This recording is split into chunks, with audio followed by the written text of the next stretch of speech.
Halo, saya Muhammad Militer kembali bersama Mesin Perang Channel.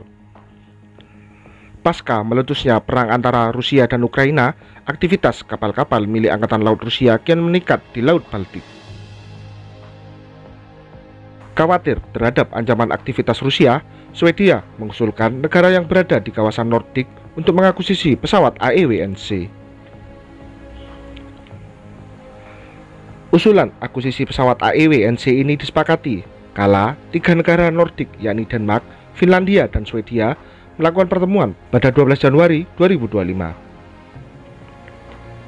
Dalam pertemuan tersebut menggarisbawahi aktivitas Rusia yang terus meningkat di Laut Baltik yang berakibat membahayakan sejumlah negara.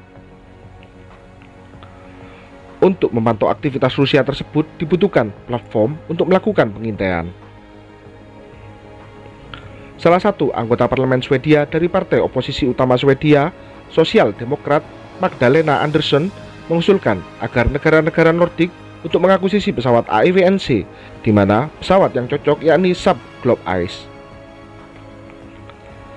Dengan kemampuan pesawat ini, maka dapat meningkatkan pengawasan terhadap armada laut Rusia yang lebih efektif dari pantai selatan Laut Baltik hingga lingkar Arktik termasuk wilayah Greenland.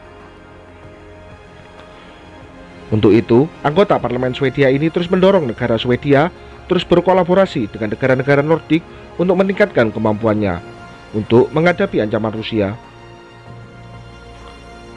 Terlebih, kolaborasi ini dapat mewakili momen penting dalam kerjasama strategis Nordik, memperkuat persatuan dalam lanskap keamanan yang terus berkembang. Saab Globe Ice dibangun di atas platform pesawat Global 6500 buatan Bombardier, dan pesawat ini mengintegrasikan radar Airy Ice Extended Range atau ER serta serangkaian sensor modern untuk memberikan pengawasan real time di wilayah udara, laut, dan darat. Sistem ini mampu mendeteksi dan mengidentifikasi target dalam jarak jauh, mulai dari objek kecil di udara hingga ancaman maritim seperti jet ski atau periskop, sekaligus menawarkan pemantauan pergerakan darat secara aktual. Dengan ketahanan operasional lebih dari 11 jam dan kemampuan beroperasi di ketinggian hingga 35.000 kaki, Globe Ice dapat memantau ancaman di ketinggian rendah hingga jarak 458 km. Saab Globe Ice dinilai tampil lebih efisien, di mana radar yang digunakan tidak lagi menggunakan radar jenis putar, namun menggunakan radar jenis Airy Ice ER. Radar yang terpasang di punuk pesawat ini lebih unggul, di mana mengadopsi teknologi AESA atau Active Electronically Scanned Array yang dapat mendeteksi objek di permukaan laut dan daratan.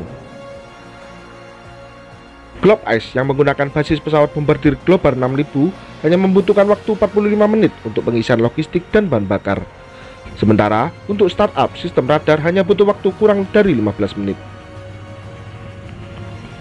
Pada tahun 2021, pesawat Globe Ice tersebut ditawarkan ke Finlandia sebagai bagian dari paket jet tempur, dan Swedia telah memesan 3 pesawat Globe Ice dengan 2 dijadwalkan untuk dikirim pada tahun 2027.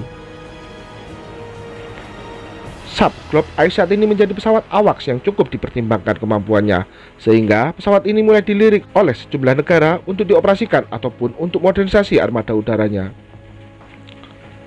Hingga saat ini, sudah ada 2 negara yang mengoperasikan pesawat ini, yakni Swedia dan Arab Saudi, serta 2 negara lain yakni Prancis dan Yunani yang berpotensi mengakuisisi pesawat ini. Sementara, Indonesia melalui Kementerian Pertahanan Indonesia saat ini tengah berencana mengakuisisi 2 unit pesawat jenis AWACS, di mana sudah ada 3 kandidat, yakni Boeing E-7A Wedgetail, Airbus C295 AEWNC, dan yang terakhir Saab 2000 Airy Ice atau Globe Ice. Namun akhir-akhir ini pilihan TNI AU mengkerucut pada pesawat buatan Saab dari jenis Saab 2000 Airy Ice. Hal tersebut setelah pihak Saab mengkonfirmasi bahwa untuk memantau ruang udara dan perairan Indonesia cukup mengoperasikan 2 unit pesawat Saab 2000 Airy Ice yang saat ini telah dioperasikan oleh Angkatan Udara Thailand.